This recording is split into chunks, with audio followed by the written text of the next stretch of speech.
Alcohol delamination has been around for several years now.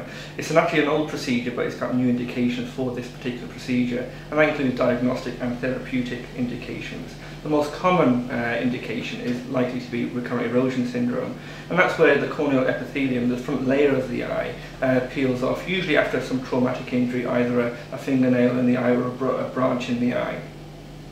That leads to recurrent erosion where the epithelium keeps falling off, and it's an incredibly painful and condition that really affects your lifestyle. It can happen on a weekly basis and last hours and hours, and it's intense pain and excruciating pain. So patients are very uncomfortable with this. This technique is fairly definitively curative of this particular condition. And that's a new indication for this, and it's developed by Professor Dewar in Nottingham, and it's working really, really well. I've performed quite a few procedures here now at Blackpool, Victoria, since I've been here, and they've all been highly successful, and patients have been very delighted with the outcomes. But the procedure can be done in the outpatients, or more commonly it's done in the operating theatre under sterile conditions.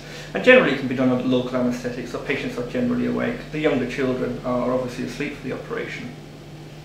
And essentially I look at the cornea, dry it as much as possible. I mean, you can always find out areas of really weak epithelium that's not sticking down to the cornea, and that's the area I want to target. It's a zone marker that has a wheel in it, so it takes volume of alcohol, and I dilute the alcohol down to about 20% and place it in that wheel for about 40 seconds.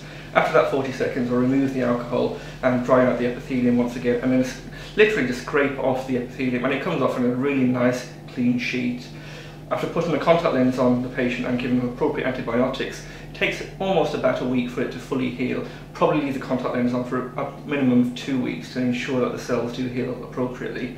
After that, I expect that the procedure will be fairly curative, and the patient shouldn't have any other problems after that, although I do monitor them for a short while after.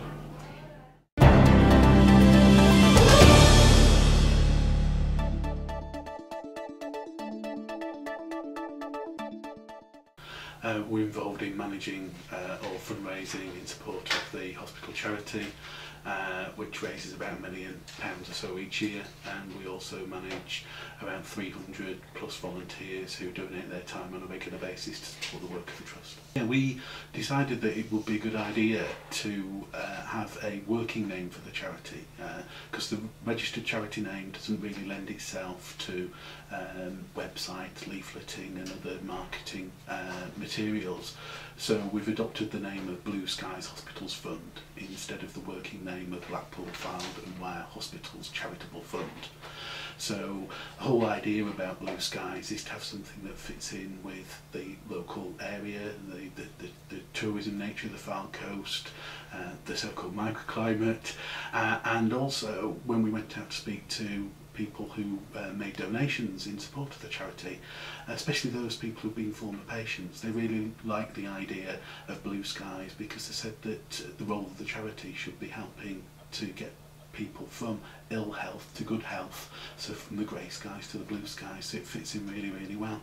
We had a week of activities on site at Victoria Hospital. We did a number of activities in terms of promoting the name by handing out leaflets and other bits of information to staff.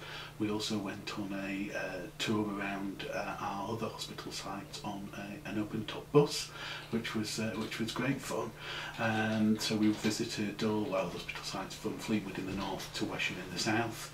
And it was a really, really excellent week, and the climax was having attendance at the St Anne's Carnival on the Saturday, where the Carnival Queen was raising money for special care baby unit, and then Kathy, my fundraising manager, and her brother did a parachute jump on the Sunday. So it was a really good and exciting week.